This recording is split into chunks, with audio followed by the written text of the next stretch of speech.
Mr. Speaker, I'm honored to rise today and to offer the Liberal response to the address and reply to the speech from the throne, which opened up the 40th session of Parliament. First of all, I would like to congratulate you, Mr. Speaker, on your election as Speaker of the House.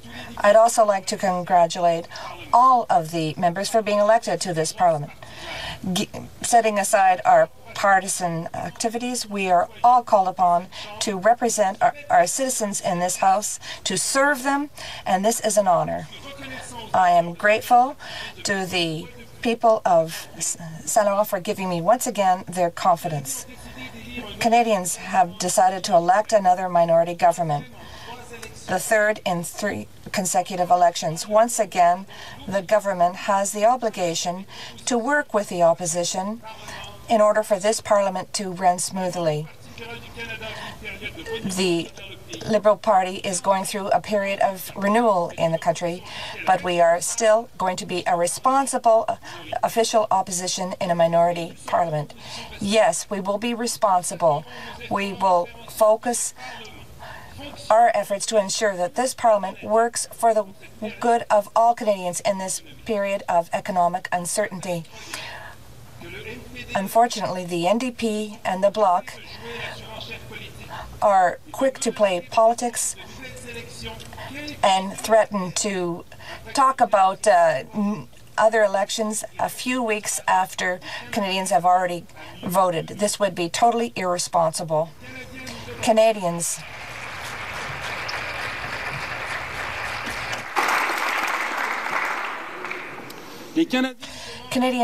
are asking us all to work together in this House in order to strengthen our health system, to better protect Canadians, and not simply build new prisons.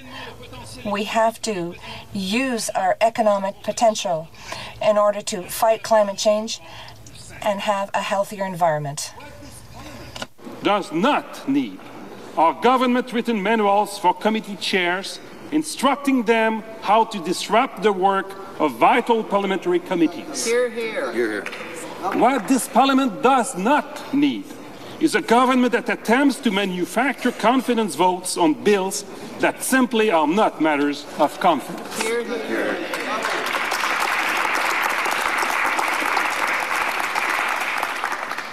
What this Parliament does need, though, is a government that will finally offer Canadians a plan to see us through the economic challenges that we face. Demanding strong action from this government on the economy will be our primary task. While reviewing every government action, we will ask three key questions. First, will the government's proposals protect and create jobs? Second, is the government doing all that it can to safeguard Canadians' pensions and their savings? And third, of course, are the government's proposals fiscally responsible? Hear, hear. Hear. Government proposals for the economy that meet these 3 tests will be supported by the official opposition.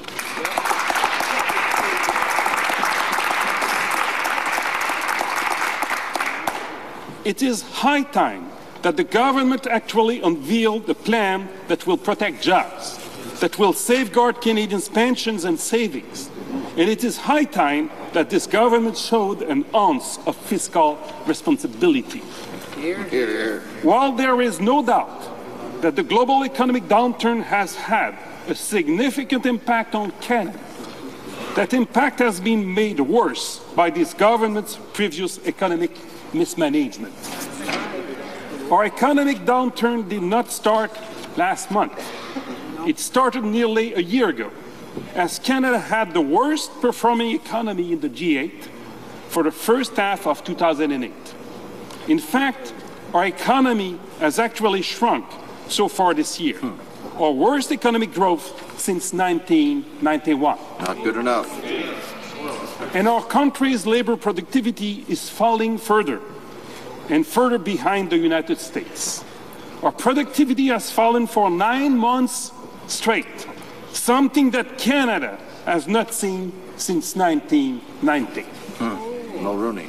With the fundamentals of our economy already weakened, Canada entered the escalating economic crisis with one hand tied behind its back. The government's spin does not match their record. They did not anticipate this, and they did nothing to prevent it. Look at their economic projections last fall when they cut the GST. They were rosy, they were optimistic, they were wrong. Ce sont les travailleurs. It is the Canadian workers who suffer from the inaction of this government. Since this government came into power, we have seen significant sectors of our industrial sector, such as the manufacturing and forestry sectors, gradually but consistently or constantly lose well-paid jobs. And how did this government respond to the difficulties experienced by this industrial sector? Indifference, and they responded with ideological approaches. There was no strategy to strengthen the economic development of the different regions in our country. A key example.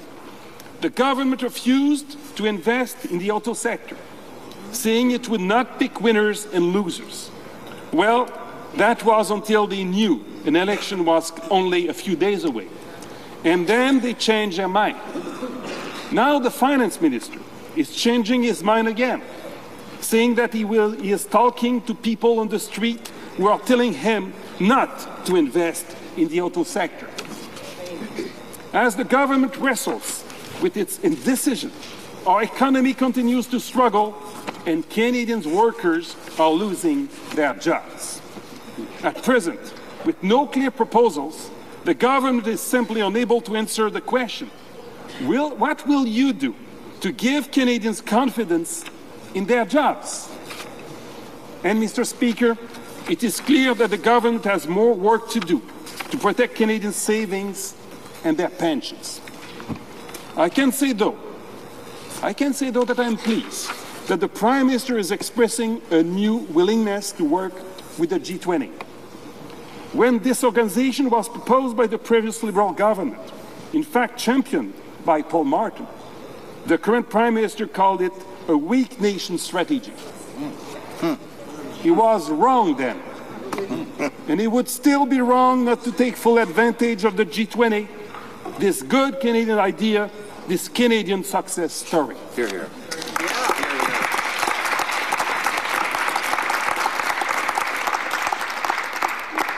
Je note aussi avec I would also note with some satisfaction that the Prime Minister no longer believes, as he did during the election campaign, that the Liberal economic plan for the first 30 days was a sign of panic.